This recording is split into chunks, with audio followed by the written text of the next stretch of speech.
Hello, I'm Mrs H. You can find my patterns at www.mrs-h.com. Today's video, the fabrics I'm using were gifted to me by sewhot.co.uk for the purpose of filming the video. Today's video we're going to be sewing the extra pocket, and this is exactly what it sounds like. It's just simply an extra pocket to take with you. Maybe you haven't got pockets, maybe your clothes have got tiny pockets, maybe you just need a little bit of extra space to carry things, and that's what this bag is designed for. It's got a top zip closure, as you can see, super simple to make. This is a great beginner sew. It's got a interior zip pocket, and that is literally it. That's all that's inside, just the zip closure and the zip pocket. The lining is joined to the exterior in the base there, so you can see there's no saggy lining at all. It's a nicely fitting lining, and then the shape of the bag is given using darts. So these are a great way to add a little bit of shape to your bag without having to sacrifice too much extra fabric. So this is a real good stash buster or scrap buster because it doesn't take very much at all. And then you notice we've got two D-rings with a adjustable strap added to it. Now I've used webbing purely and simply just to make this a real lovely quick sew, but if you prefer to make a fabric strap then you can. And you can wear this bag across your body like so, or you can wear it around your waist. All you need to do is, I like to shorten the strap slightly before I do. You can always lengthen it again afterwards. Just take one of the clips off, pop your bag around your waist. Hang on, maybe I shouldn't have shortened it quite so much. And then you just, hang on, pretend that fitted. It fits, right?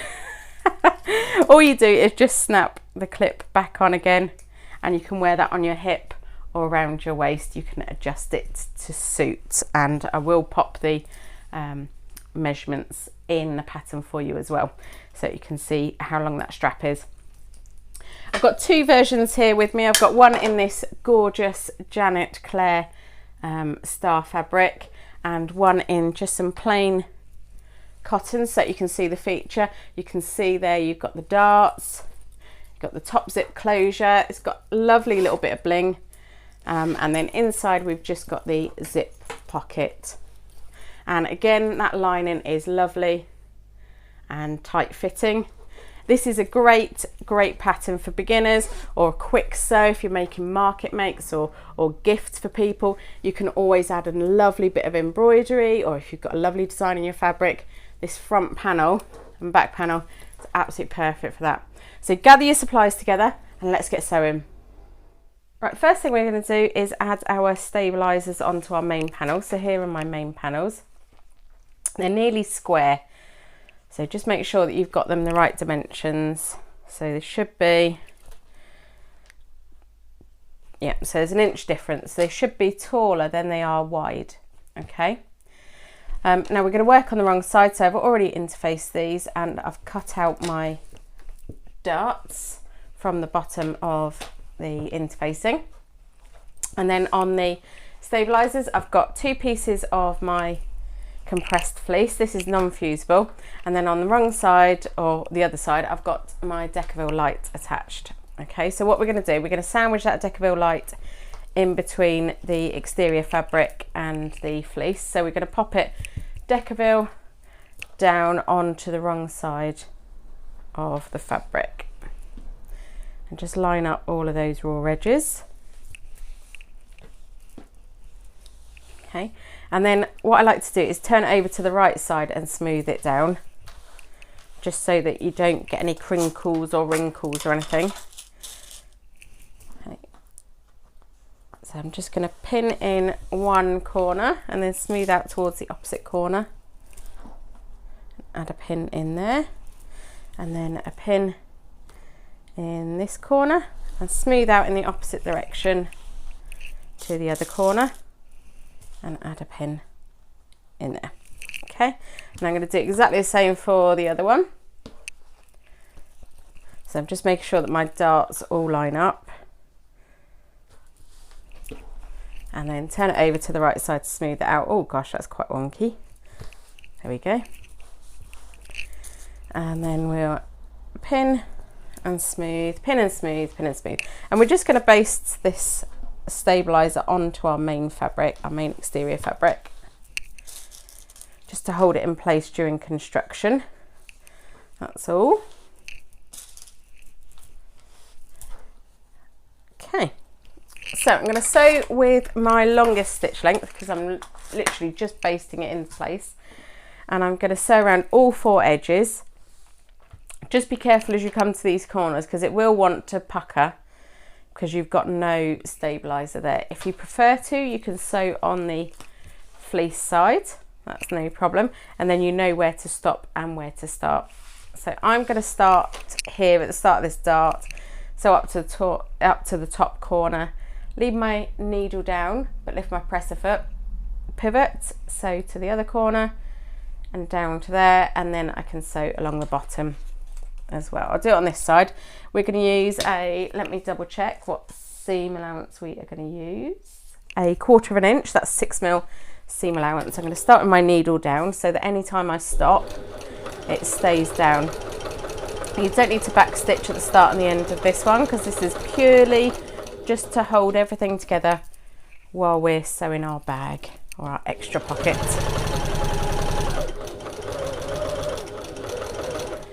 So if your fleece doesn't quite match up with your fabric, make sure to line up your 1/4 inch seam allowance with the fabric rather than the fleece. Okay, so where I've come to the end there, I'm just lifting my needle and my presser foot and then going along the bottom.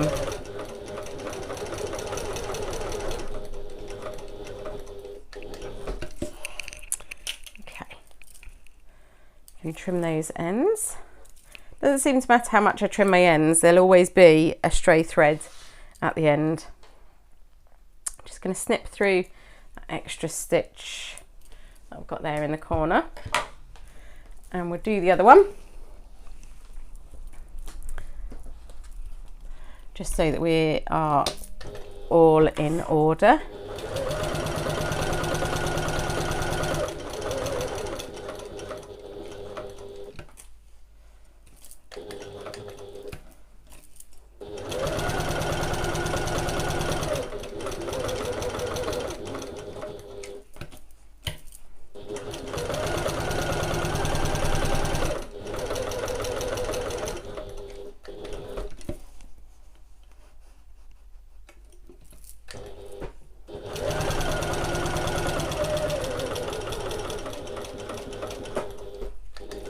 There we go, lovely. Okay, so we can trim those threads. And I'll trim this little corner stitch as well. So what we're going to do is take my pins out first, and then we're going to trim the excess fleece away from this seam. Okay, so without snipping through our basting stitches, although actually if you do it doesn't matter hugely.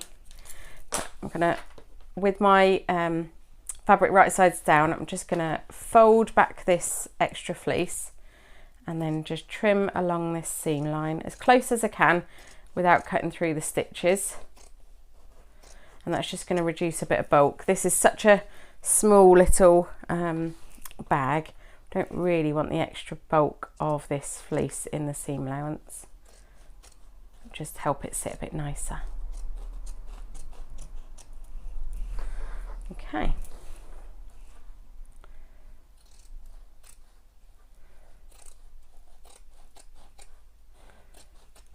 I'm going to go around all 4 sides. I've got a little bit of extra fleece there. Let's trim that, including the bottom. If you've got a really very strong machine, you might choose not to do this, but I find it does help the seams to sit a little bit neater if you do. Oh gosh, my trimming is terribly wonky. let's not look at that. Okay, and I'm going to do the same on this second piece. And then the next thing we're going to do is sew the darts on our fabric, and that will give us the shape of the bag. Now if you want a slightly deeper bag, so less tall but deeper, if you want to carry a bit more in your extra pocket than the original pattern allows for, all you need to do is sew these darts a little bit deeper. So we are going to be sewing directly on the dart line. All you need to do is sew with your with the dart line as the edge of your fabric. So you can sew with a 1/4 inch seam allowance or 3/8 of an inch seam allowance, 6mm or 10mm seam allowance, using the dart line as the edge of your fabric to line up your seam allowance there.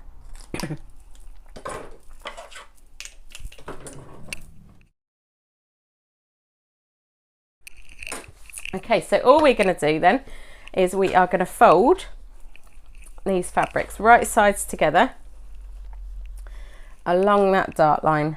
So I'm just matching up the edges of my dart, and then I'm going to add a little pin in there just to hold it in place. And in theory, oh dear, I've made that go a bit wonky as I was adding my pin. Okay, there we go. I'm going to do the same to the other darts. So I'm literally just folding it, and you can see where the edge of the interfacing is, and that's where I'm lining up. So the edges of my fabric should line up and the point should line up, and that's where our dart is. Okay, do the same on the other exterior, and then surprise surprise, I'm going to do the same for the 2 lining pieces as well. So we'll have 4 darts in total, 2 on the exterior, 2 on the lining. Just getting this all nicely lined up like that.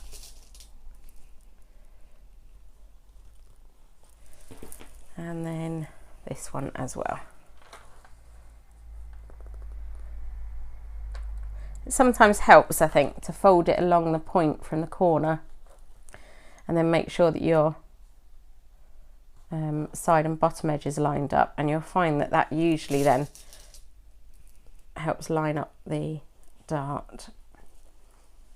Okay, lovely. Right, let's sew these and then we'll do the lining ones as well. So we want to go back down to our regular construction stitch length, and you've got 2 choices. You can either start at this wide end of the point of the dart, sorry, and then stitch off the point, or you can start at the point and stitch off the end.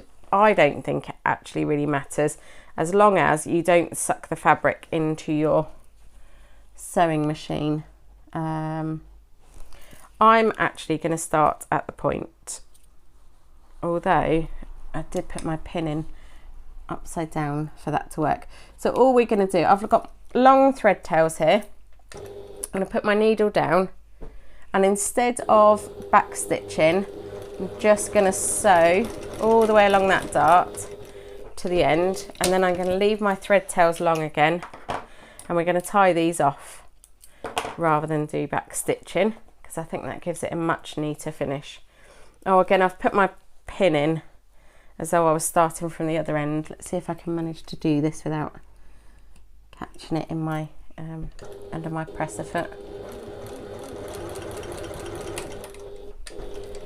Okay, so leaving my thread tails nice and long. So I'll show you on this one, and then I'll do the other exterior. Literally all I'm going to do now is just tie these threads together and trim them off, and then the same with these other ones at the other end of the dart. Oh dear, this has gone for a bit of a party, this has. All twisted up. There we go. Okay. So I'm just going to tie it a couple of times just to secure it. Although this end, the big end of the dart, will be in the seam anyway, so it doesn't matter too much, but I like to just know that everything's nice and safe and secure before we start our construction. So I'm just doing 2 knots with those long threads, and this is what gives our bag the shape, is the darts. So if you're used to making boxed corners, then this will be a new technique for you. Oh, this one's also gone for a bit of a party. Don't know what it is about these ends. Twisted up a little bit. Okay, there we go. Right, so that is one of our main panels, and that's how it should look with your little tiny darts there in the bottom corners, and that's just going to give you your shape of your extra pocket. Okay, and let's do this second one.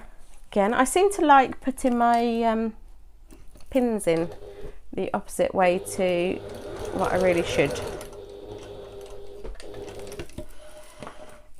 Leave those thread tails long. I wonder if it's, oh dear, these scissors are not very sharp, are they? I wonder if it's something I do at the end maybe that makes that twizzle up.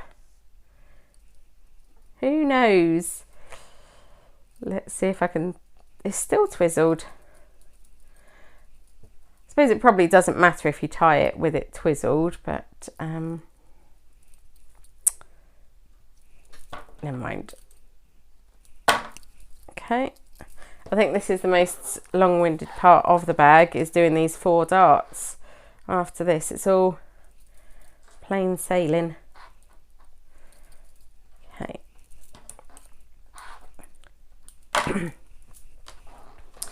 And then the last dart on the exterior. Again, I've got my pin in a weird place. Maybe on the lining I could avoid that.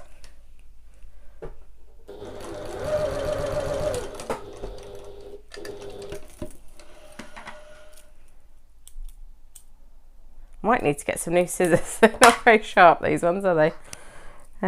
Right. These are twizzled again. I'm sure there's a good reason for it, but whatever that reason is, I'm not aware of it. Okay. Let's just tie these thread tails off.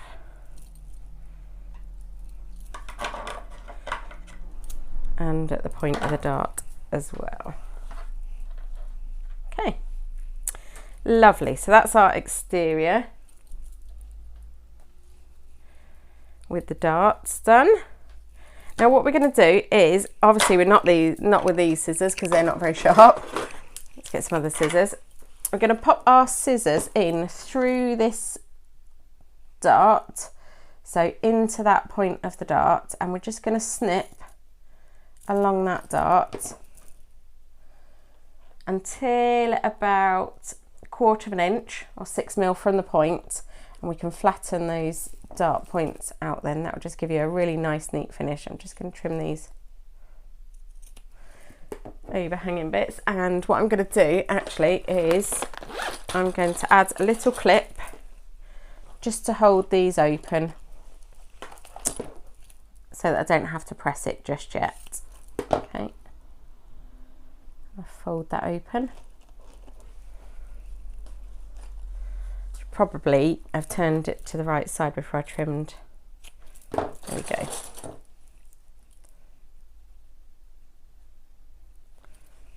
Okay, lovely. And then I'll do the same on the second main panel. Oh, I did that very wonky. My seam allowance is not very straight on that one. Okay. And then this one. So just make sure that you're pulling right up into that dart if you don't want a wonky seam allowance like me. Okay, I'll just clip that for the minute. Right, so these two can go to one side, and we're going to do the darts on our lining pieces just for the minute, and then we'll come back to the main pieces or the exterior pieces. Okay, I think these are great little stash buster or scrap buster because they don't take too much fabric, and you can always do all four sides out of different fabrics if you want to. Right, now my darts are a bit tricky to see on this one because it's very light fabric with light interfacing. So I'm just going to draw them on in pencil so I can see what I'm doing. I'll do the other one as well.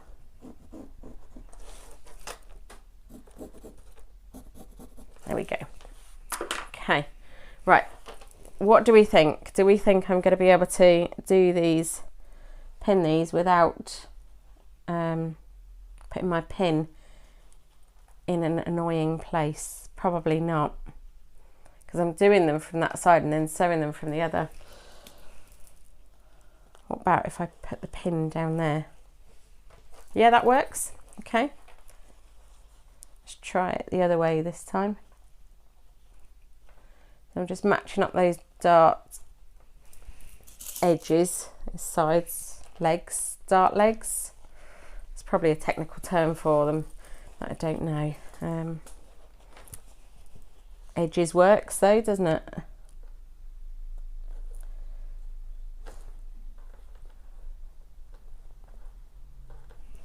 Nearly. There we go.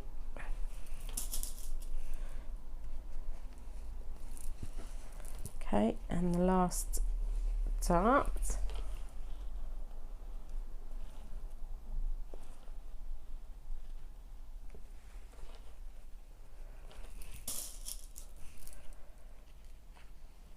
Okay, now we're going to sew these exactly the same as we did for the exterior.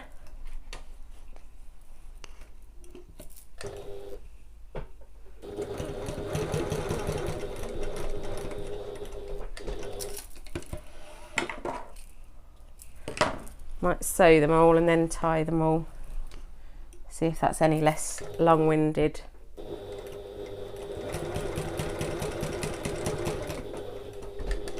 May not be.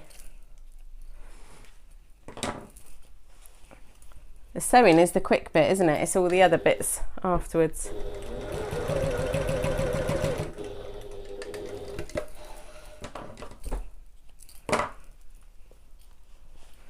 Okay, last dart. Oh, hang on, I've lined this up terribly wonky. Let's just sort that out before I sew it. That's better. Okay.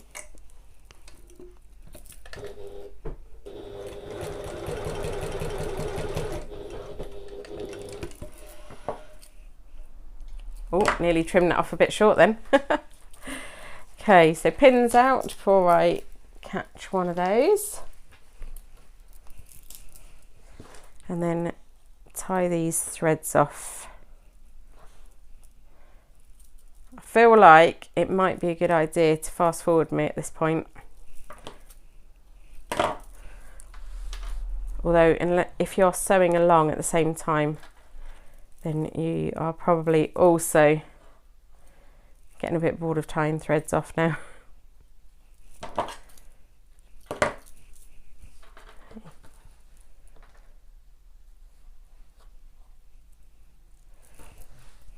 I feel like it's easier to do these end ones if you flip it over to the right side.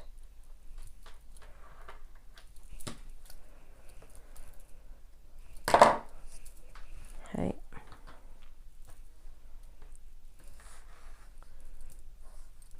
That one was not quite so twizzled, but still a little bit twizzled.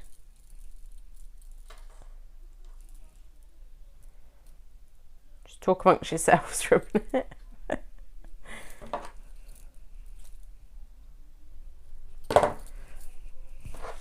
Okay. Oh, I forgot I had all four to do on this side. Okay, This is one of those things where you know it's really annoying and a bit long-winded, but it does give you a much better finish than if you took the quicker way. So sometimes I do take the long route if it gives a better finish, as much as I'd like to say, oh, just backstitch. It's much quicker, much easier, but I think it does give a nicer finish. Although if you are in a hurry, then backstitching does give a much quicker finish.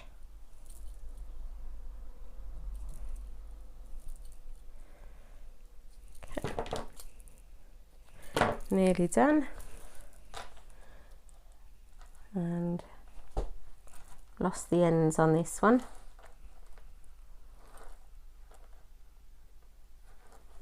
There we go.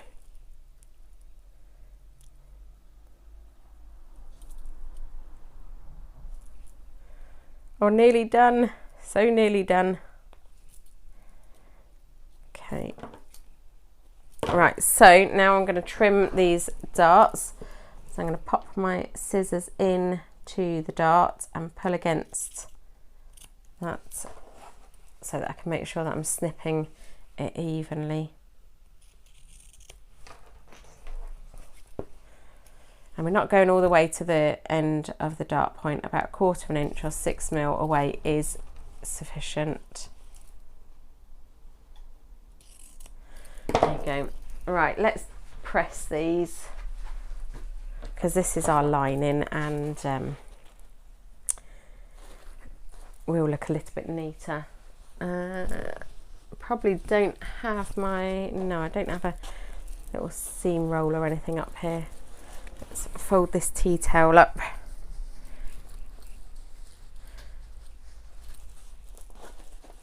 Just to give a nice little rounded edge.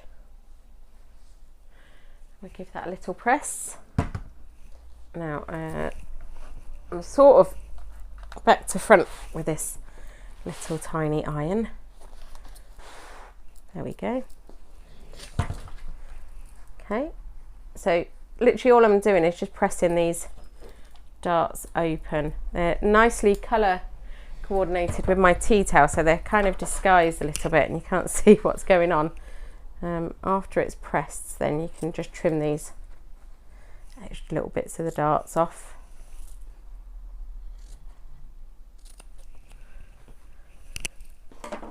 And then the same with this one, I'm just going to press it open. As soon as I've got the tiny iron out, let's do the exterior as well. It will give a much nicer finish. I was just being a bit lazy not doing them.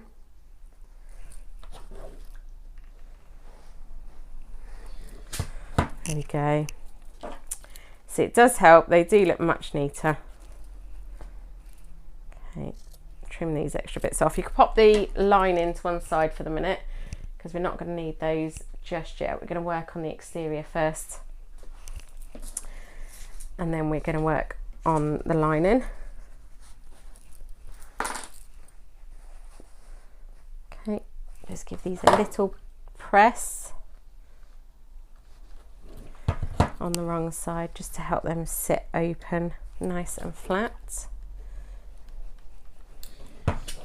Double check how they look on the right side. Yeah, they look lovely, if I do say so myself. Just using the very corner of this rolled up tea towel just to give me a bit of a rounded edge to press on. I have got a little sleeve board and a tailor's clapper, but they're both downstairs. So we shall make do with a rolled up tea towel. That's fine. Okay, how do they look? They look great as well. Okay. Right, we can pop that to one side for the minute. My extra little darty bits, dark corners. Okay. Right, so that's our exterior and our lining main panels done. The main panels go to the side just for 1 minute. Well, longer than 1 minute, while we do our tabs. Okay. That's what we're going to do next. So grab hold of your strap tab pieces. That's your piece number C, piece letter C, and your 2 D-rings, and that's what we're going to work on next. Okay, so on the wrong side of your strap tabs, we are going to draw a line. So I'm going to use a pencil for mine. And we're going to draw a line along the centre. So these are 1 inch wide. So I'm going to draw a line 1/2 inch. Let's see where the 1/2 inch is there. Okay. So these are 2.5 centimetres wide, and so I'm going to draw a line at 1.2 centimetres from the edge directly in the centre if you are using metric. Okay. And then we're going to press each long edge into the centre, into this line in the middle, just so that our raw edges meet at the centre there. Okay, so I'm finger pressing first because there's quite a tiny little bit to fold over. Okay, I'm just going to leave that for a sec. I'll work on this bit. Oh, nearly caught my fingers. Make sure not to scald your fingers when you're doing this. Okay, and then we're going to fold the other side in to the centre.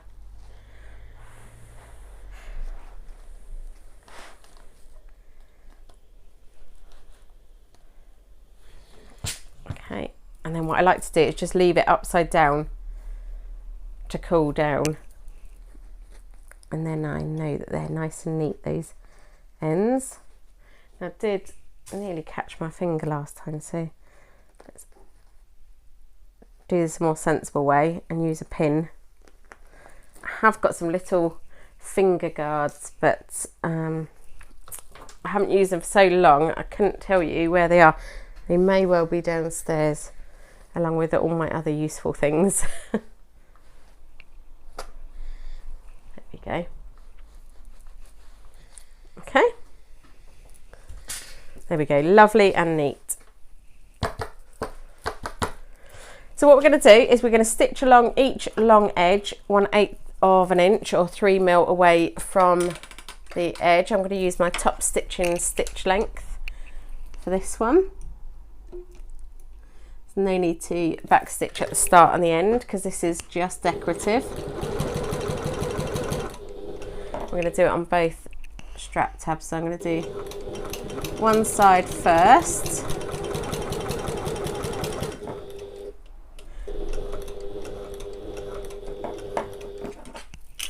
And then swap it around to the other side.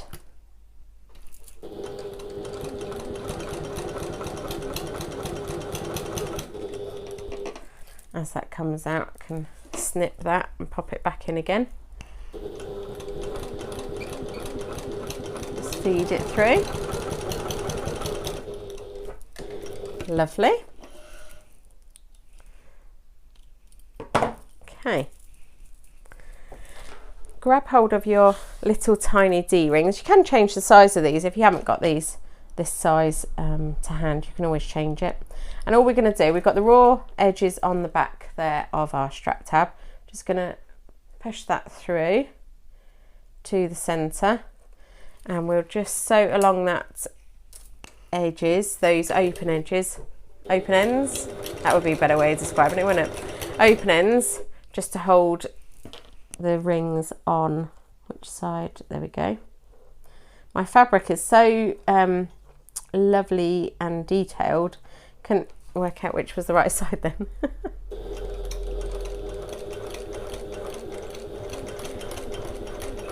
So I'm just sewing right at the end there to keep those in place.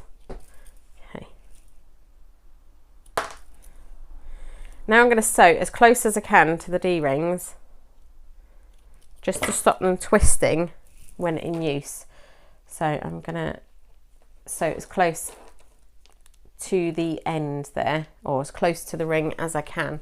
I'm going to swap my foot for this because I can get a bit closer with my other foot. So I'm just going to pause you, swap my foot over and do this, and then I'll come back. Right, as if by magic, that is all done. Okay, so all I've done is sewn a line as close to this ring as I can, just to stop it swiveling when I'm using it. Okay, so now we want to draw a line. I was looking for my white chalk, but I haven't got it, so we'll use grey, and we're going to draw a line a 1/2 inch or 1.2 centimetres from each end. That's each raw end of the strap tabs. Okay. And then we're going to line up the edge of our main panels with that line that we've just drawn, and this will make sure that there's plenty of strap tab inside the seams. So retrieve your main panels, or one of your main panels, because we're going to put both on one main panel, and let's start by drawing a mark in the center like I should have done at the very start in step, I don't know, step 1, step 2, before step 1. There we go. One of these days I will do this when I tell myself to. Okay, so we are going to measure down from the top, and we're going to place them 1 inch from the top on that 1/2 inch line that we just marked. Okay, so I've got 1 inch from the top to the top edge of the strap tab, and then the edge of my main panel is in line with that mark that we just drew at 1/2 inch away.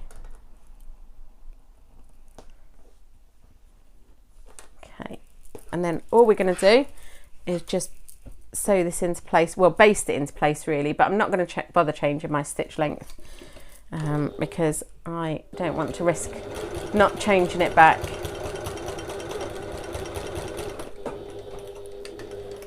Okay, so we're just sewing that into place using our 1/4 inch or 6mm seam allowance, and then we're going to pop the other strap tab on the same main panel but on the other end. So I'm going to line it up so that 1/2 inch line is level with the edge of the fabric, and the edge of the strap tab is 1 inch down from the top. And I'm not going to add my pin that way because otherwise I'll be sewing right over the head of my pin again. Okay, I say that like I've done it before.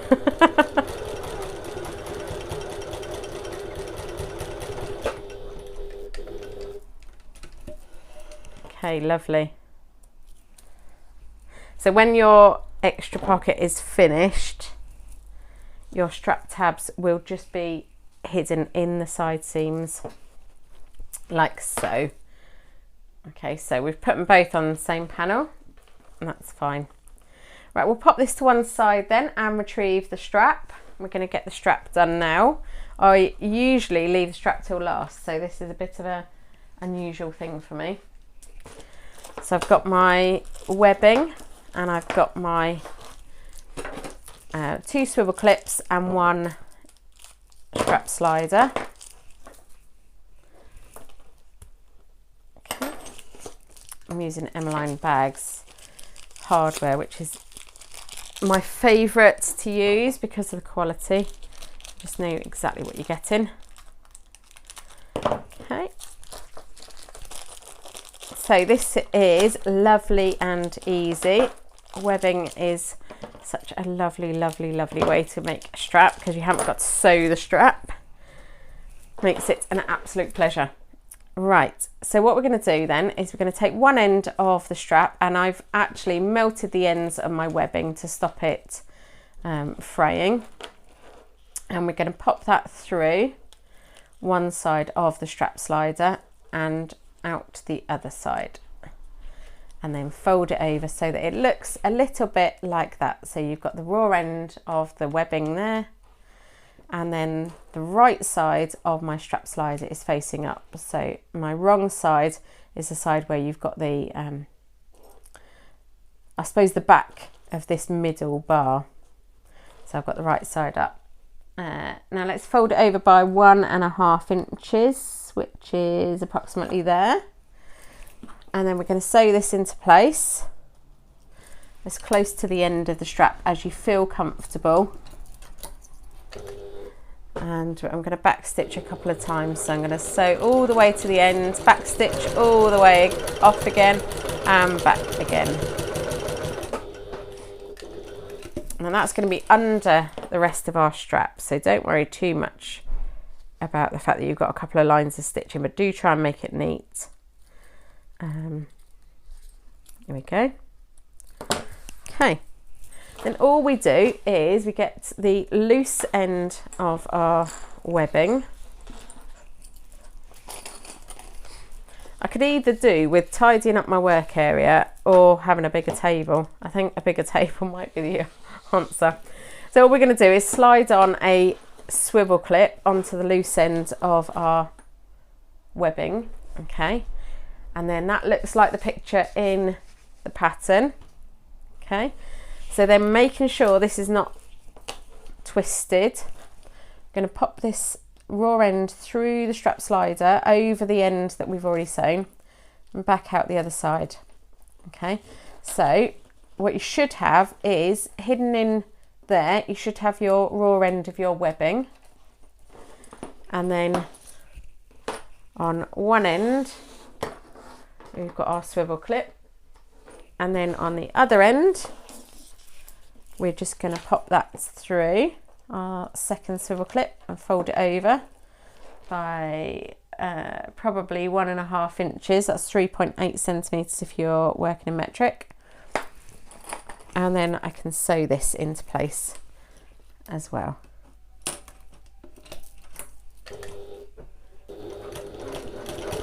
So I'm back stitching. I'm going to back stitch across the whole length and then back stitch at the other end as well. And that's just going to keep that nice and secure. You can add rivets as well if you want. I'm just keeping it simple today and just sewing it into place. Okay, so that's our strap done. How super simple and easy was that? Okay. So there's our strap done, and our strap tabs are added to the main panel. We can pop these to one side and we're going to work on the lining panels next. Okay, so now I've got one lining main panel and I've also got my zip pocket piece. Mine is non-directional, so it doesn't really matter which way up I have it. I'm going to draw a box on the wrong side of the zip pocket. And we're going to make it 1 inch from each long side edge and 5 inches from the bottom short edge. That's 1.2 centimeters from each long side edge and 12.5 centimeters from the bottom short edge. So what I'm going to do is line it up on this side. So 5 inches from the bottom. And 1 inch from each long edge. So it should be 6 inches long. And then we're gonna make the box 3/8 of an inch high.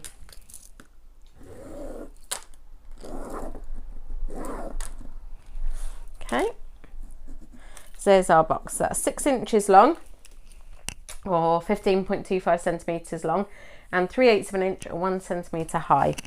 And we're going to draw a line in the center of this box and a little triangle at each end. Okay, there's my line in the middle to connect them. Oh, it's kind of wonky line, but it's a line. Okay, then what we're going to do, we're going to pop this on top of the main panel,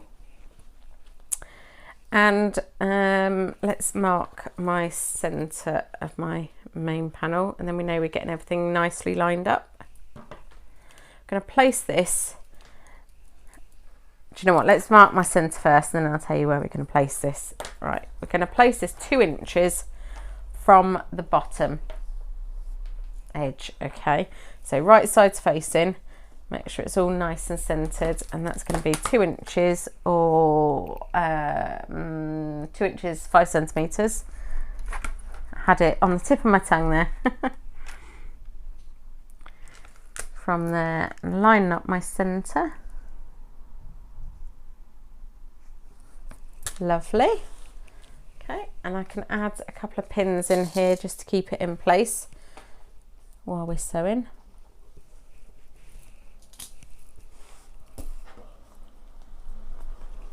Okay, now we're going to sew around the outside of this box. So ignore that line and triangles that you've drawn in the middle of the box. We're going to sew inside the box, around the outside of the box, sorry. So I'm going to start around about here, and I'm just going to use my regular construction stitch length, which for me is around 2.5. And I'm going to sew all the way to this corner. I'm going to stop with my needle down, lift my presser foot and pivot.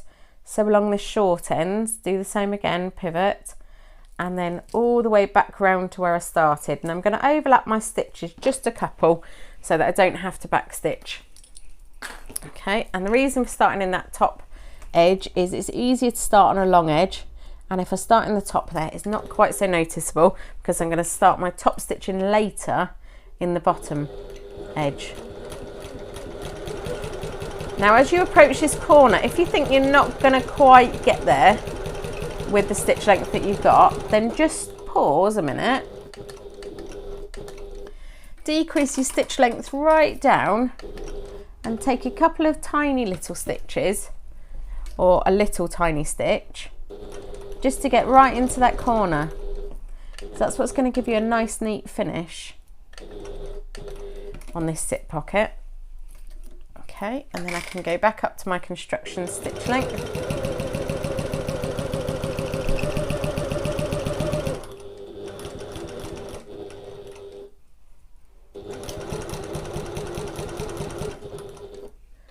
Okay, I'm nearly back to the corner now, so I'm just going to decrease my stitch length, go right down. That's it.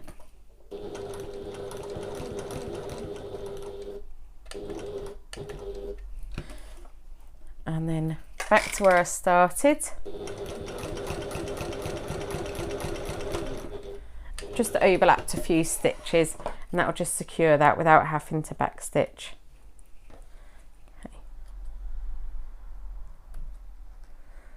Okay. Just trim these threads off.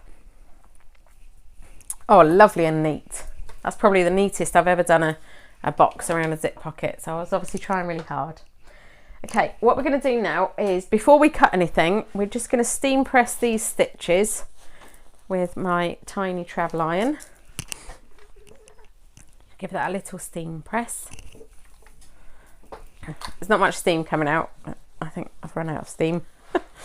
And then what we're going to do is we're going to pull the zip pocket up away from the lining and press against the zip pocket, and then flip that down and do it the other way and press against the zip pocket again, and then at the sides pull it up away from the main panel, and we're going to press against the zip pocket piece.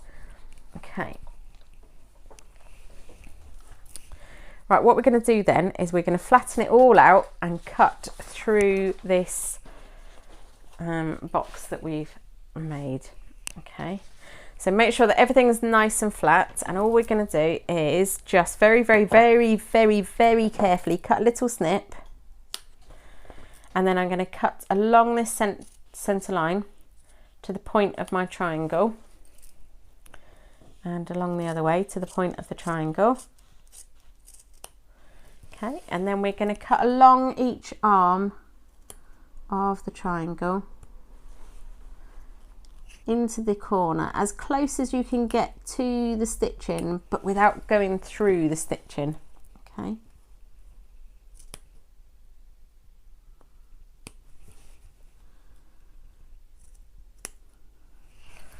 Right, once you've done that and you're happy with how close you are, you can pop this pocket through the main panel to the wrong side. Okay, give it a little tug.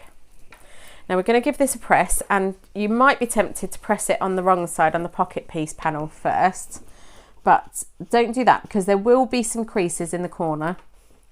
And if you press from the right side of the main panel, then you know that any of those creases are going to be contained inside your pocket. Okay, and if anybody's looking inside your pocket, then they deserve to see creases, but I don't know many people who would. So we'll hide those inside our pocket. So all I'm doing is just pressing from the right side. I'm finger rolling this seam out on the top and bottom of the box opening, and then going into the sides.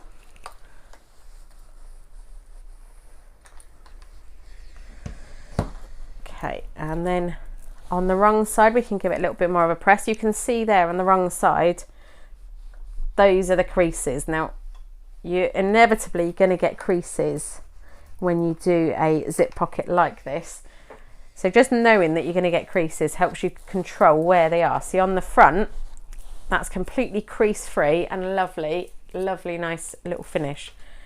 You haven't got to worry then they're going to be seen, because we've made it so they're inside. Okay, all we need to do now is add our zip. So I've got my shorter zip. This is actually longer than I need, so let's see if I can trim it down to size. Yeah, I'm just going to trim the hard metal stopper end off and add a dab of fray check, because that means that then when I'm sewing it into place, I'm definitely not going to catch that metal stopper.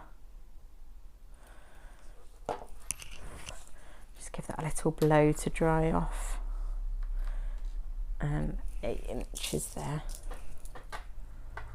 So because my zip is a bit longer, I can trim these metal stoppers off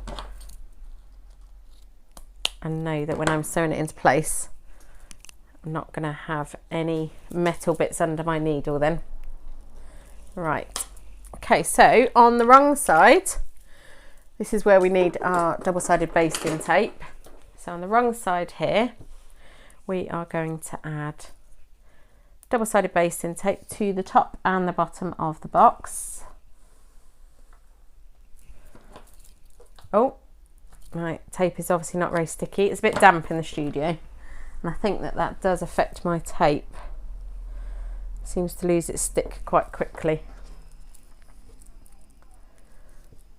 And then on the bottom as well. Well, it's nearly sticking into place, very nearly. See if it sticks in place long enough to sew. Oh, useless. That's not very good. Let's try another bit. A little bit stickier on this bit maybe. Might have to get a nice airtight box to keep my tape in. Although we've had a new roof, so hopefully that will help things as we come into rainy season. I say as we come into rainy season. I live in Cornwall, it's always rainy season. Although it's not quite as rainy season as it was when I lived in Wales. Okay, so we're just going to take the backing off of this tape and hopefully leave the tape behind. Oh, not really. Okay. Oh dear, I might have to buy some new tape, mightn't I? Oh dear, that's not working very well. Let's see if the other side sticks. If the other side sticks, I might try and just go with one side. No, oh dear, useless.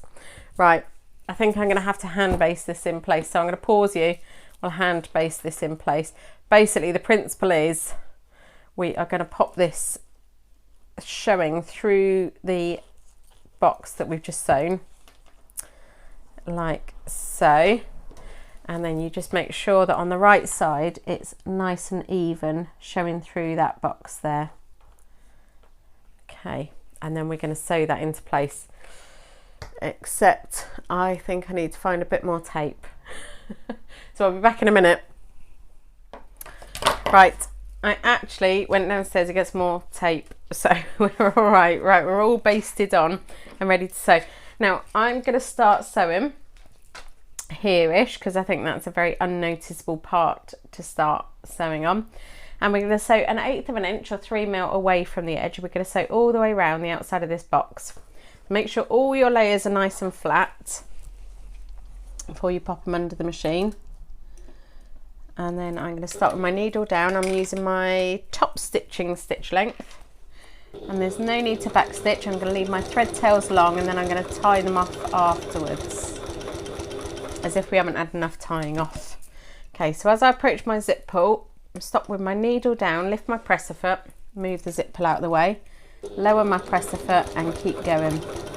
And again, as you come close to the end, if you think you're not quite going to be able to maintain your seam allowance, then just change your your stitch length down, sorry,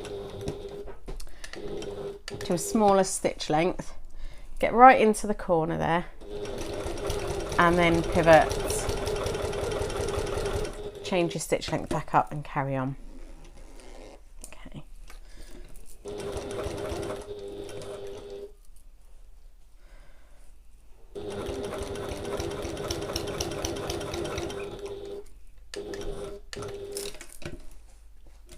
That's it. I'm nearly back to the start. I'm just pulling my threads out of the way so they don't get caught in the stitching that's coming back around.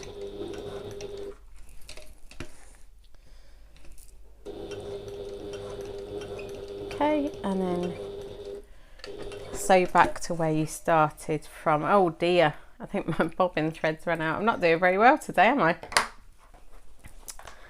Yeah, I think my bobbins run out. Right, let's get another bobbin and pop it in.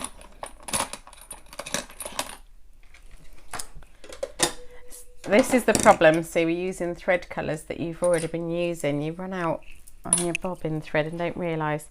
Never mind. We load this bobbin back in and I'll show you how to deal with that then, if that happens to you when you're top stitching as well. Happens to me far too often for me to say that I learned from my mistakes, because apparently I don't. Okay, but also you might not want to waste thread and sort of be using a new one. Right, let's tie these off then where we started. So these are the long thread tails from where we started sewing around. Let's tie these off and then they're out of the way.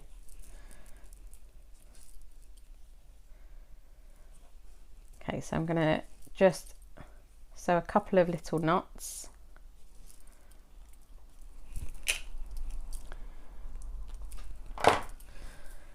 And then yeah. Okay, so that's my top thread. It's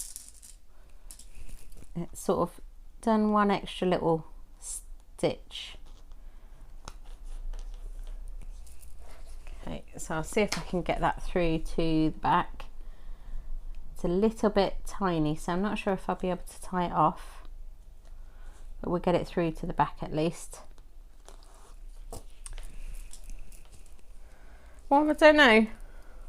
My top thread's quite long, so I might be able to tie it off.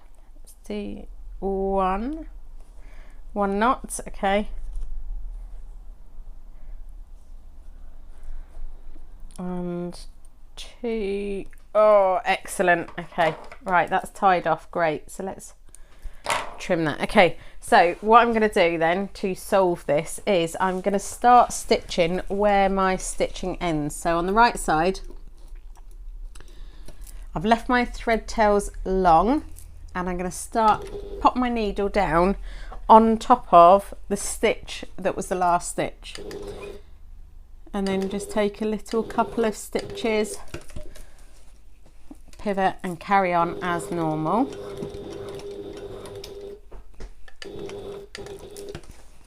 Back round. Oh, I've gone too far. Oh no, I've gone too far.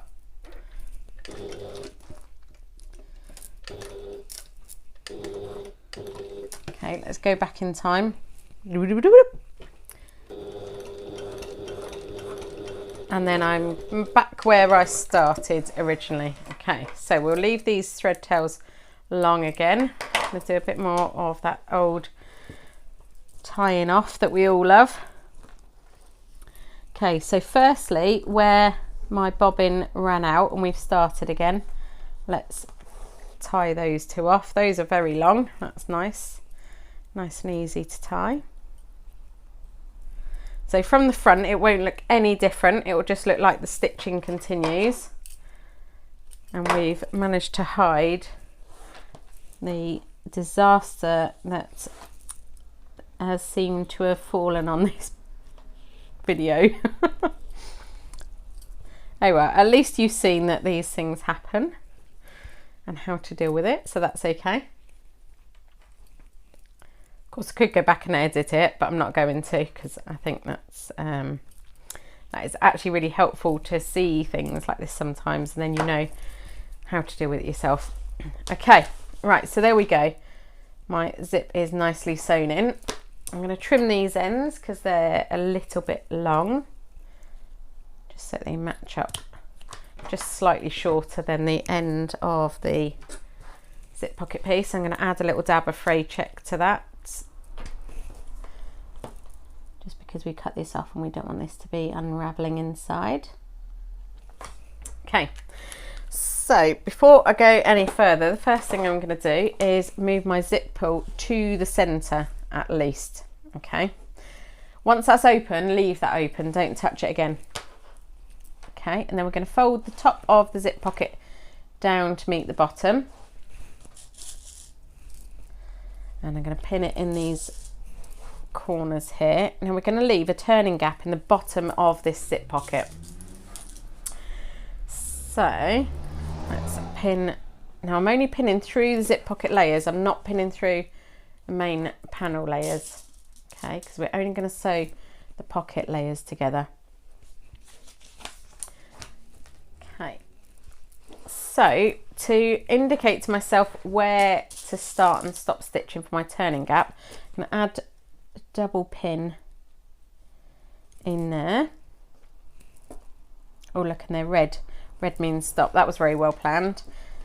Okay, and then to the other side, they're not red, but it's two. Okay, so what I'm going to do is I'm going to start stitching at the top, probably this top, and I'm going to back stitch only through these pocket layers. So you can either sew it like this with the main panel folded back, or you can sew it like this with the main panel folded back. Either way, I'm going to start at the top and back stitch, sew down to these double pins and back stitch. Then I'm going to lengthen my stitch length, so I'm going to use my regular construction stitch length for this, lengthen my stitch length and sew across this bottom turning gap using my longest basting stitch.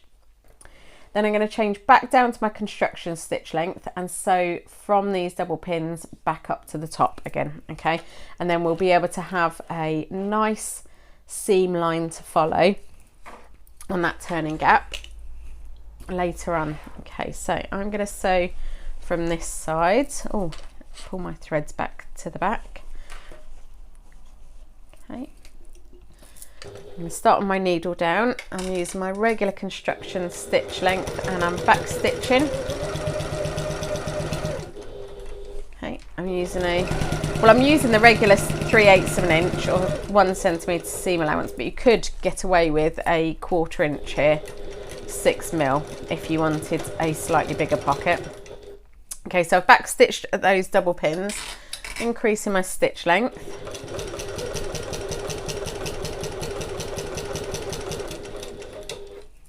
Okay, sewn back across to these double pins, change my stitch length again, back stitching, and then back up to the top where I'll back stitch to finish.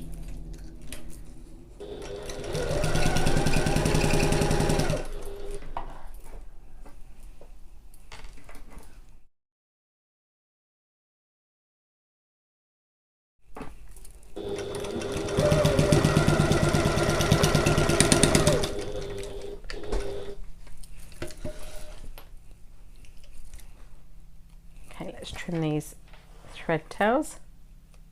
Okay,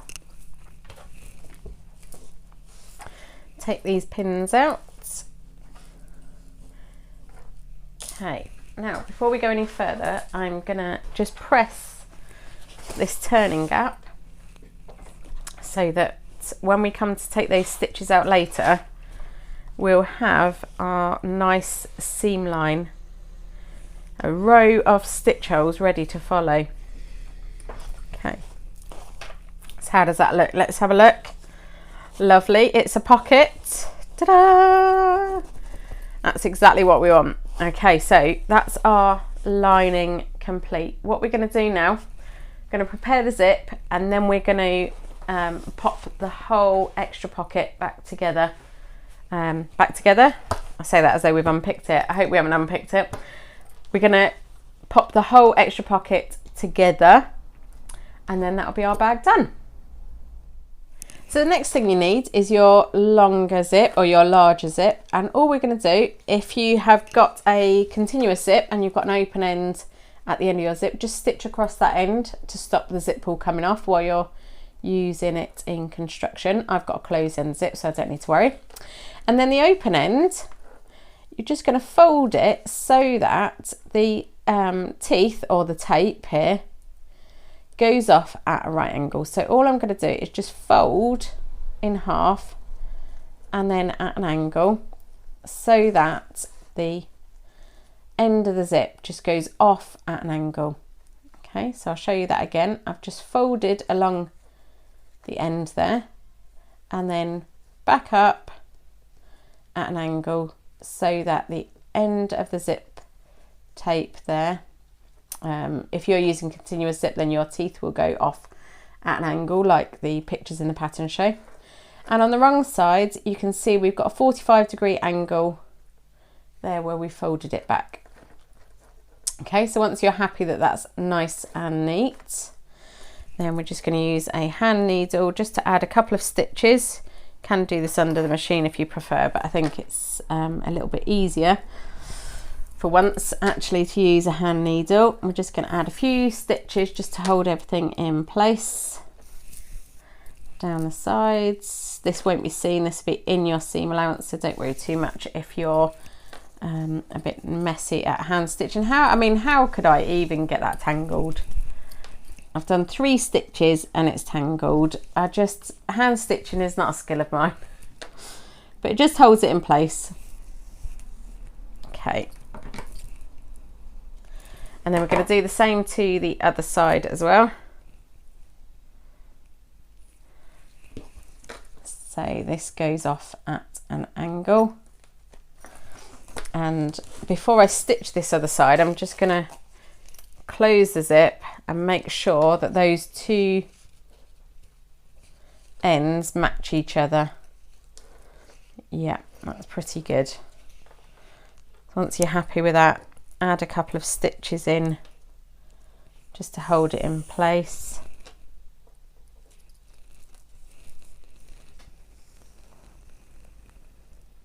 Okay, so that's 2 stitches I've done without tangling. Can we do 3? Yes, there we go. I'd like to say my hand sewing skills are improving, but on the next video they probably won't be improved, so let's just celebrate that little win there, that this side is neat at least. Okay, right, so that's both open ends sewn off at an angle, and that's just going to keep that looking nice and neat in our seam allowance as we sew our extra pouch together. Okay, right, so everything is ready. We've got our zip, we've got our panels. Let's retrieve one of our main panels. Okay, let's do the exterior first. Now you should have made some marks on this in step 9. I did not, so let's go ahead and make those now. We'll need a pen or a pin. Wondering whether a pin might be better for me because my fabric is quite busy. Now let's go back to step 9 and see where these marks should have been. Good job I'm following the pattern, isn't it? Right, we're going to make a mark on the top edge of each main panel, 1 inch or 2.5 centimetres from the side. I'm going to make these marks on the right side of the exteriors, the wrong side of the linings. Okay. So that's 1 inch or 2.5 centimetres. That pen's not showing up, so let's use a pin. And I've marked my centre also with a pin on this one, just because the fabric's a little bit busy to be able to see what's going on. Okay, let's do my other exterior. Otherwise we'll get to the same spots again and I'll be saying, oh, should have done my marks and I didn't do my marks. Okay. If you're joining me on the video and this is the first time you've watched, then you might have already noticed that these marks were missing when we came to that bit in the video. So sorry. Oops. Okay, and then on the wrong side, I think I should be all right with my pencil on this side because this is a nice white exterior. And we're doing these on the wrong side of the lining, on that top edge. Okay, and these will be useful marks, so really we should have done these, but we didn't. Okay, right, let's go back to where we are. Okay, now we're going to run a line of basting tape between these two marks, okay, right on the top edge, and it's very important that you only do it between these two marks. So don't be tempted to do the whole line, just do the two between the two marks. And let's hope this is the stickier tape that I retrieved from downstairs. Yes, I think it is. Okay, right, so once you've got your line of tape along there, then we're going to add one side of our zip. I'm going to turn this around so it's facing me, and I'm going to line up the folded over end with that first mark. So the folded over end should be 1 inch away from the top. I'm just going to add a clip because my basting tape is not particularly secure, is it? Okay, and then the tape ends obviously at that second mark, and then I'm going to fold the zip down to meet where the strap tab is attached, and I'm going to clip it there. Okay, now I like to baste this into place before we go any further, so that's what I'm going to do. You can skip ahead if you're someone who likes to just push through. You can skip ahead and ignore the basting, but I'm gonna just baste this into place just so that it holds while we're constructing. I'm just sewing 1/8 of an inch, 3mm away from the edge of the zip, literally just to hold it in place for the next few steps. And I'm only actually basting as far as that second pin. So I've unclipped and now I can re-clip that bit going down. Okay, so next thing we're going to do, and if you've ever made a zip pouch, this is very, very, very similar. Okay, as long as you only stick your sticky stuff in between those two marks, you'll be all good. Okay, my teeth are kind of riding up a little bit there. There's a sentence I never thought I'd say. I'm just going to add a little pin in there, just hold them down for the minute. So now we're going to add another line of double-sided basting tape, but only between those two marks again. So on top of the zip tape, in line with the top of the edge of the main panel, only between those two marks. Okay, so 1 inch either side. There's no tape, no stickiness at all. and then we're going to grab one of our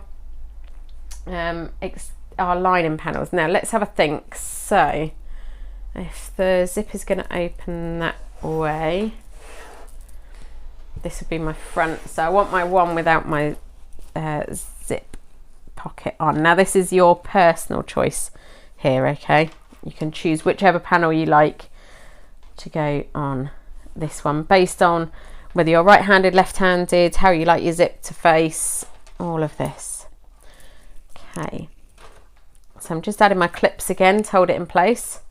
Now we're going to sew the entire length of that top on this occasion. I'm going to use our regular construction length, and we are going to sew using, do I say, yeah, a 1/4 inch or 6mm seam allowance. If you prefer a slightly bigger seam allowance, you can go 3/8 or 1 centimetre if you prefer. So we're going to pop all of these layers underneath, and we're going to start right at the very end of the panel, okay, and I'm going to back stitch, and then I'm going to sew the entire top of this main panel through all of these layers the whole way along.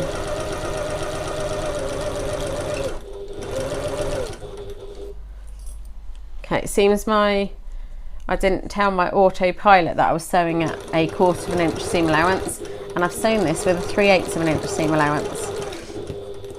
So it always helps if you decide to change things that you let yourself know. Okay, and I've sewn all the way to the end and back stitched again.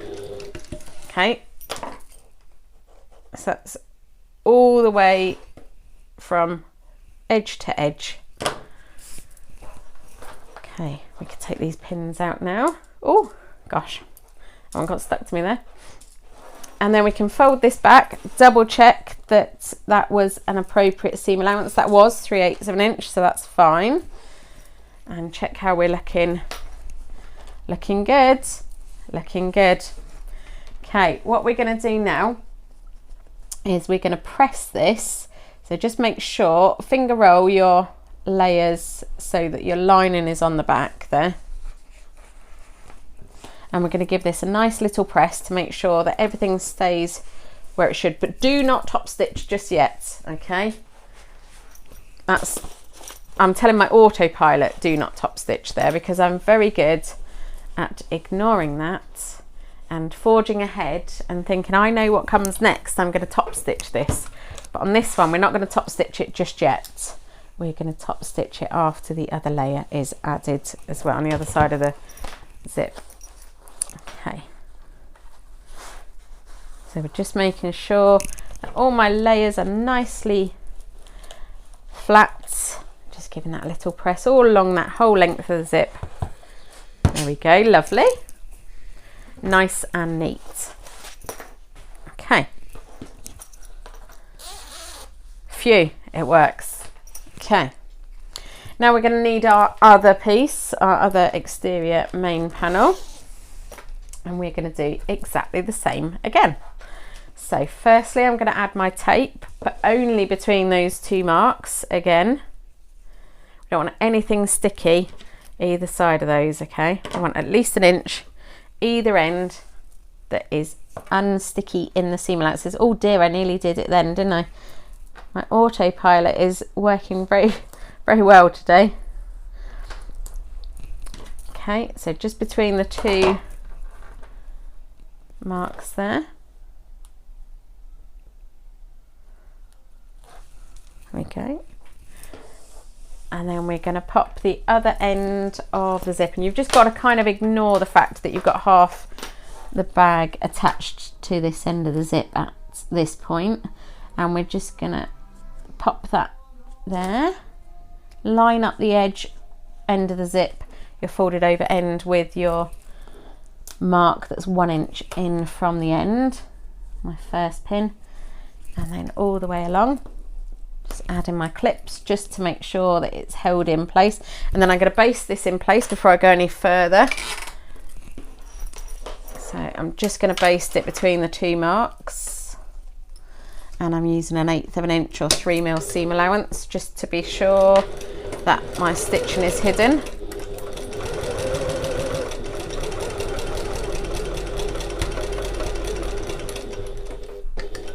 Okay. And then this will come as no surprise. We are going to add our lining. So just ignore that half. And where I've got my end of my zip, just fold that down by 1 inch ish. Let's check that's right. Yeah, by 1 inch. I can add a pin to keep that in place. And then we're going to add our double-sided basting tape again between those 2 marks. So there's nothing sticky in the first and last inch of this seam. Although we're going to stitch the whole length, we don't want any basting tape in there. Okay, and you'll find out why as we progress through. Okay, so then I can add my second lining panel on, matching up my centres and my 1 inch marks. But this time we are going to sew the entire length of our top edge. Okay, so we're going to back stitch at the start and the end. And let's check I'm on my construction stitch length. Well done for remembering that, me.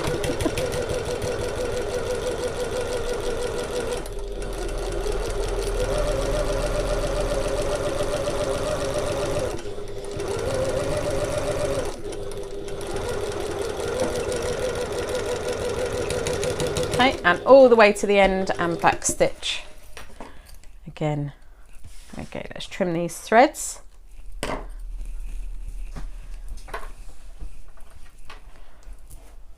Okay, now what we're going to do next is give this a nice press. Press that side first, shall we? Now look, our zip is open. Make sure it's still open. If yours is not open, go back and open it. Okay, and then fold that wrong sides together with your zip protruding. And then give that a little press.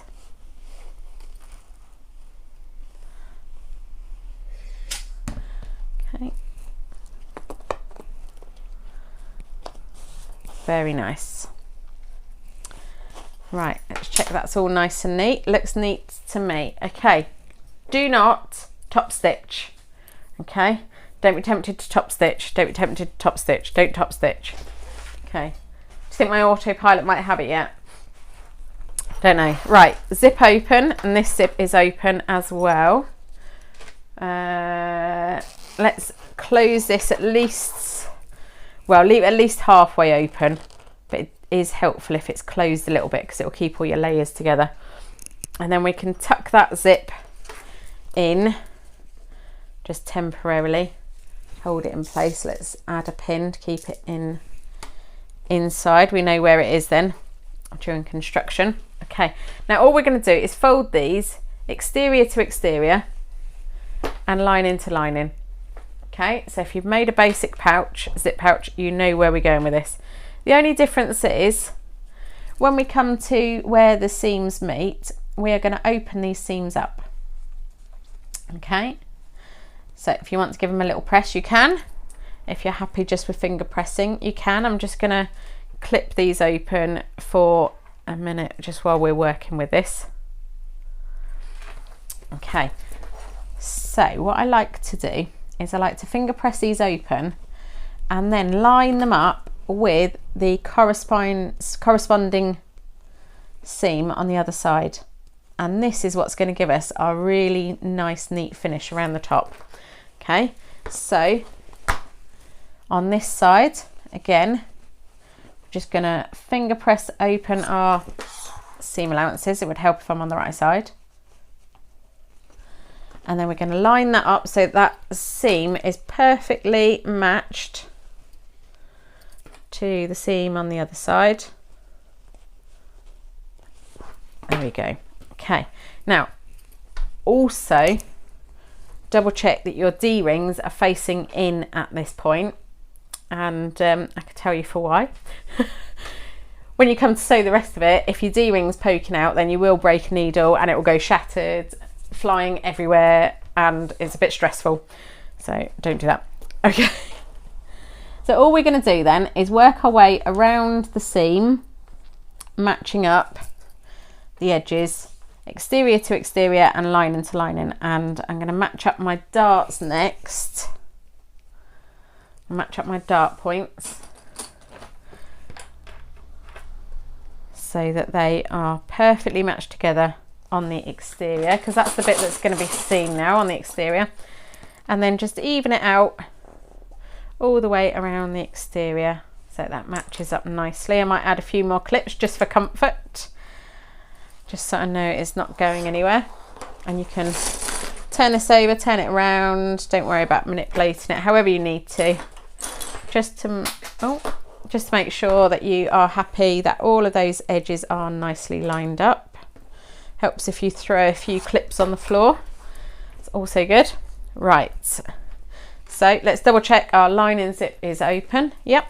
And I'm going to match up my zip points first. So match up those.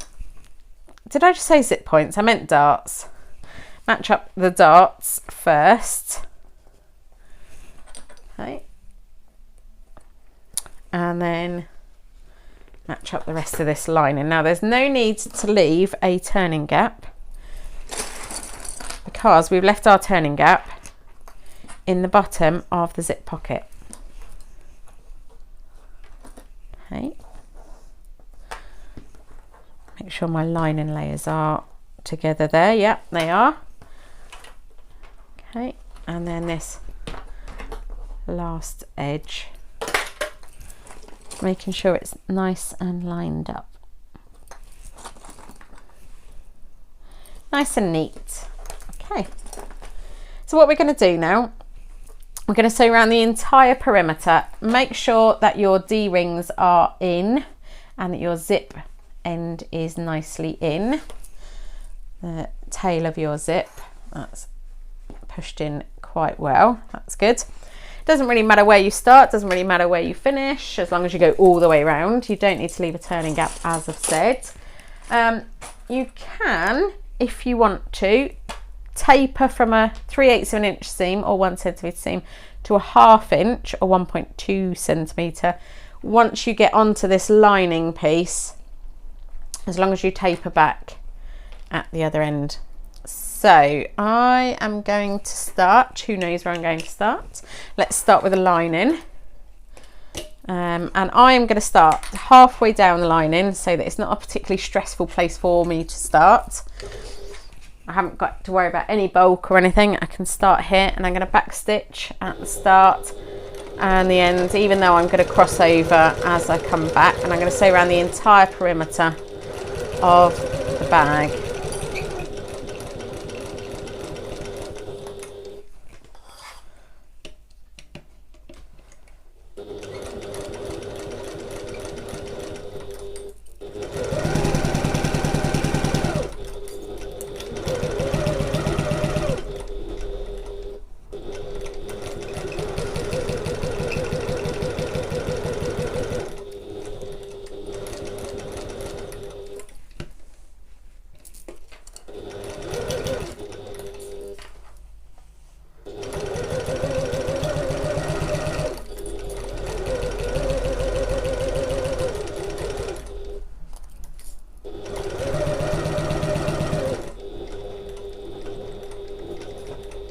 Okay, and as you come close to this bulky bit where the zip end is, just make sure to hold on to your fabric so that the seam allowance doesn't go walkies anywhere. You can tuck that zip in a bit more if you need to.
Lovely. Okay, all the way back to the start again. Now I'm just going to double check that my seam allowance is okay on that bulky bit, not too close to the edge of my fabric, and that looks fine to me. Pop these pins away. Okay. Right, what we're going to do now is we are going to fold this bag so that the lining is stacked on top of the exterior. Now I would recommend folding it this way so that you've got access to the turning gap, rather than folding it this way where you haven't got access to the turning gap. Okay, so fold it this way, match up your dart points in the bottom there, and we're just going to sew the seam allowances together to make sure that we don't have a saggy lining. Okay, this will keep it nice and pushed down, because most of the time I find that a saggy lining is actually just where the lining is not fully pushed out to the edges of the of what's inside the exterior. So by doing this we'll combat that. So I'm just going to sew between the darts inside the seam allowance. So nobody will see this, be our little secret. So I'm sewing at 1/4 of an inch, although you can sew smaller seam allowance if you prefer.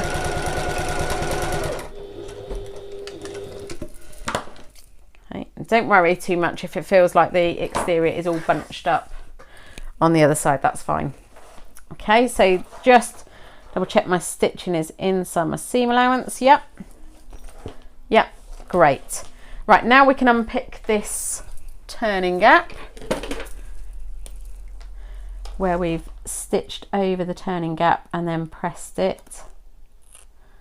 I'm just going to take these stitches out, and as you do this you should be able to see a neat little line of stitch holes left behind.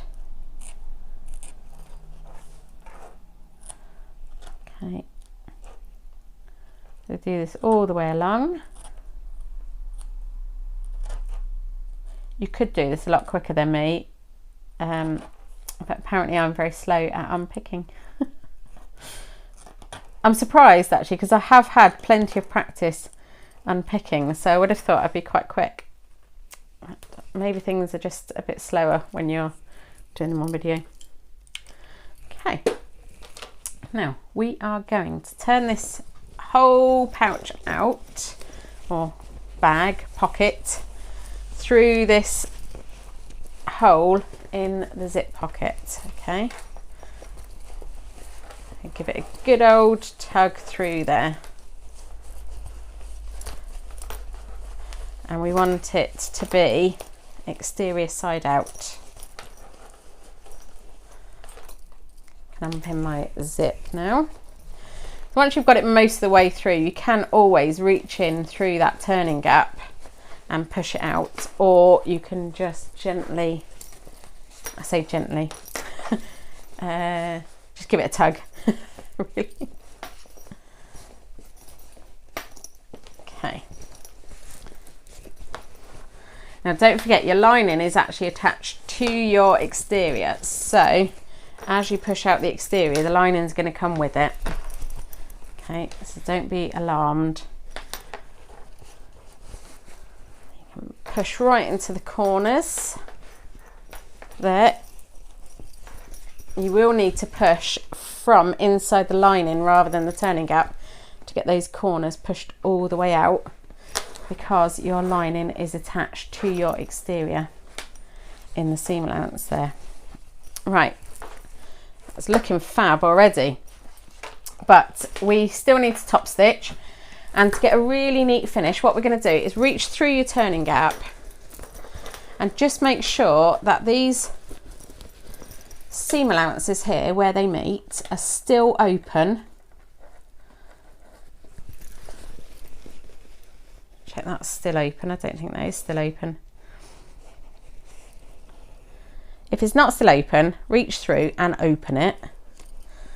And then once it's open, you can then fold your lining down inside your exterior, and there's no awkward bulky bit there. And then give that a little clip.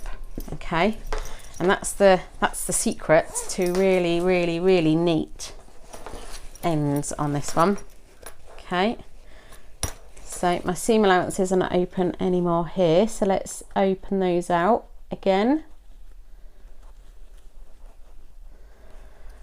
And with them open,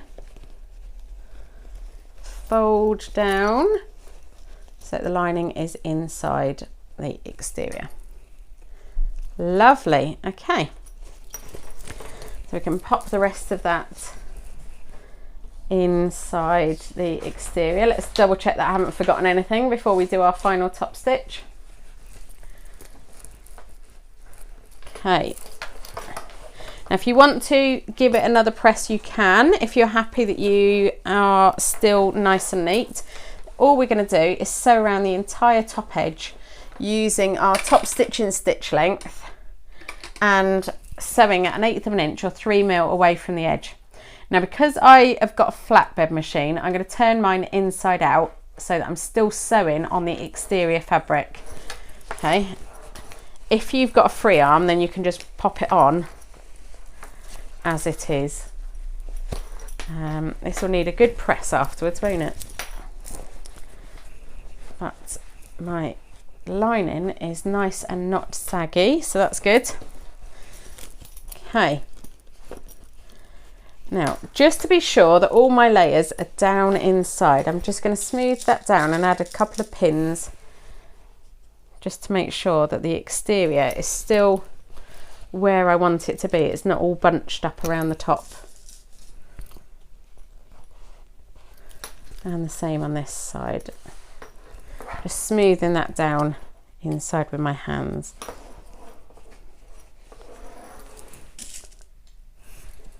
Okay, so I think I'm probably going to start sewing here where the zip is, where the big long dangly bit of the zip is, and I'm going to pop it under my presser foot. Again, be aware of where your D-rings are.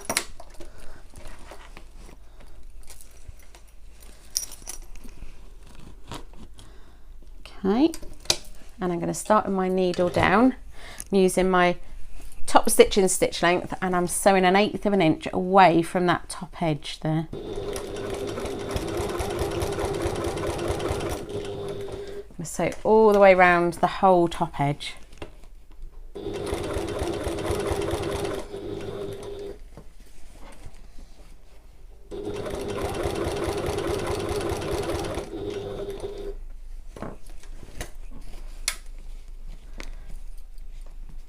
Okay, as I come back towards the other side, just be aware of where that D-ring is.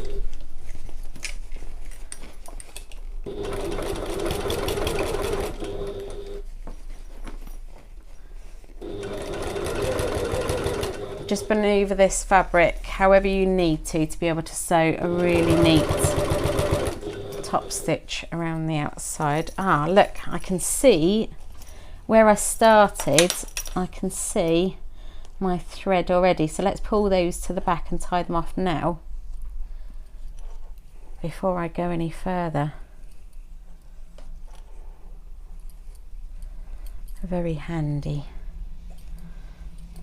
and then I'm not going to get my stitching caught up as I come round back to where I started.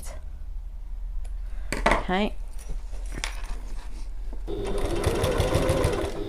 and as you come back round to where you started again, just be aware of where your D-ring is and where the zip end is.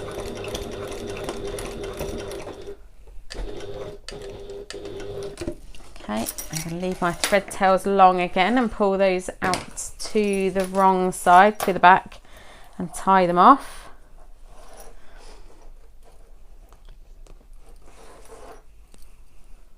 Oh, nearly.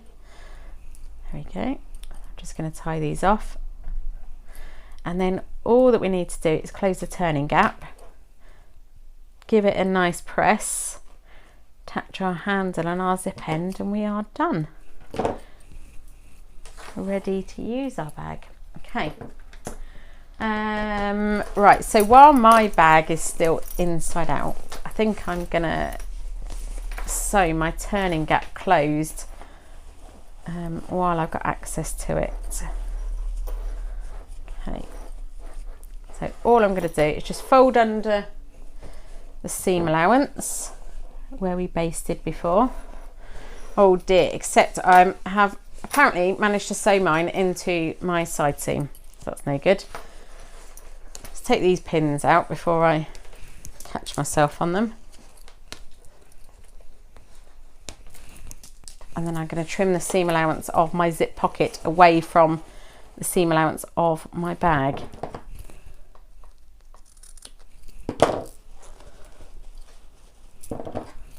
Luckily, I've got a nice big seam allowance on my zip pocket, so I'm not going to affect anything by cutting this away from the side seam. Okay, there we go. Right, so I've got plenty of my zip pocket pulled out, so I'm just going to fold along those stitch holes that we left earlier, and that just seems to naturally want to fold in there. So we add some pins. If you want to do this neatly, you can give it a press, and then you can use a hand ladder stitch just to sew this turning gap closed, but we already know how I feel about hand stitching, so we are just going to use a really close machine stitch. Okay, so I'm going to get as close as I can, use my regular construction stitch length. So I'm going to sew as close as I can to the edge without going off the edge. Back stitch at the start and the end.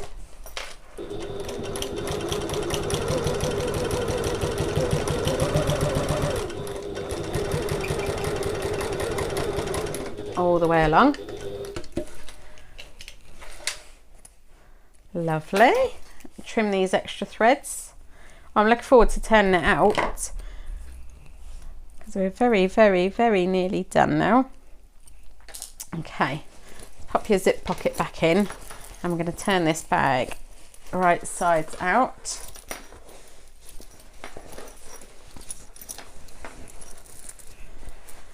Now, to get the corners out, remember we're going to need to push the lining darts out in order to get the exterior darts out, because the seam allowances are attached together. Okay, so I'm just using my hands to smooth everything down inside. Pop my zip pocket back in, pop that in place, just smooth that down inside. Close the zip on my zip pocket so that everything is nicely pushed in. Now, for all of the turning in and turning out, I think that looks pretty good. It doesn't look too creased at all, does it? I'll still give it a press just for a nice neat finish, but I think that looks pretty good actually. So what I'm going to do is use my tea towel. And I'm just going to pop the tea towel inside just to give me something to push against or press against. Just going to give it a little gentle press. If you're not confident on pressing it like this, you can always hold your project up and then shoot a little shot of steam out at your bag.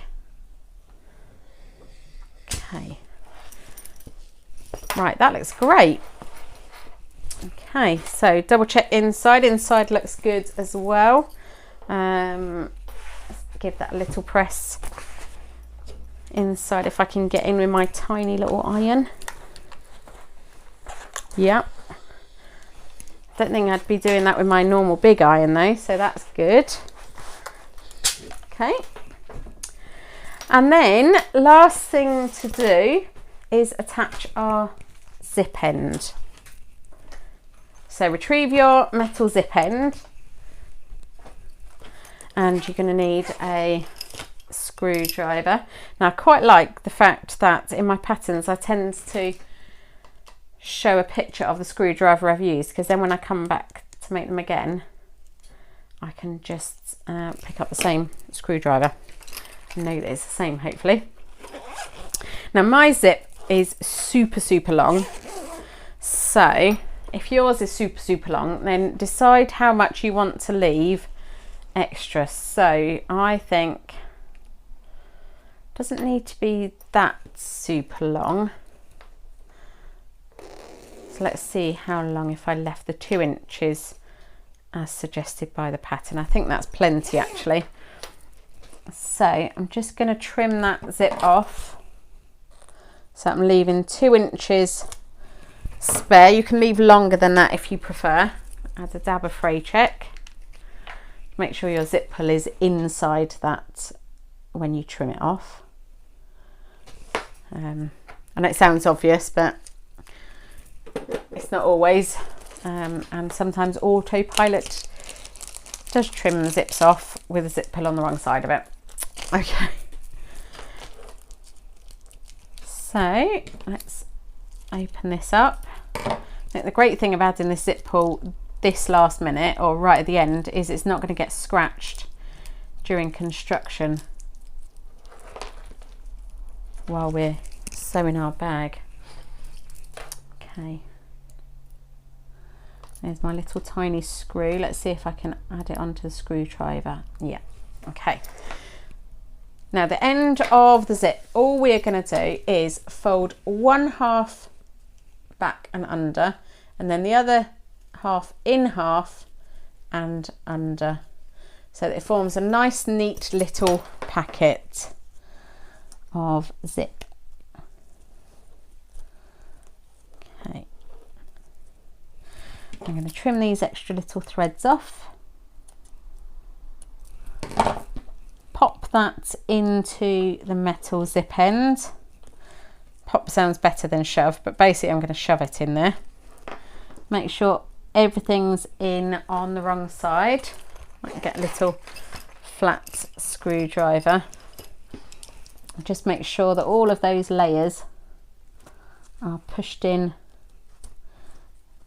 There we go, nice and neat. Okay, so make sure it looks how you want it to on the right side. That looks great.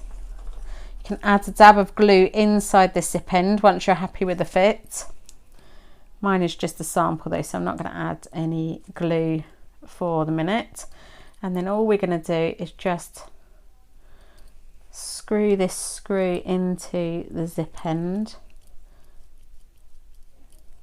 Takes a few goes to make sure that that's going in nice and straight. If it doesn't go in nice and straight, it'll be a bit tricky to get it in. Okay, and then that's our extra pocket done. Oh, hang on, it's a bit useless at the moment. Can't use it, can we? Need a strap. Oh no, I can't be bothered to make a strap now. Oh well, that's lucky. Here's one I made earlier. Okay, so all we do is attach the strap onto these D-rings. Now, to wear your bag as a crossbody, you would just attach your swivel clips like this, and you can lengthen the strap or shorten the strap as you like. That's easy peasy. And then to wear it around your waist, what I would do is only attach one swivel clip, pop the pouch around your waist, and then once it's around your waist, add the other swivel clip on, and you can adjust it to suit then. And that's our extra pocket done. I'm really pleased with that. I think it looks great. I think that's very wearable, and it's perfect for those times when you don't want to take too much, you just want to take a few little things out with you. It's literally just an extra pocket. And for those of us who are not allowed pockets in our clothes, you know who I'm talking to there. It is exactly what you need, just a pocket.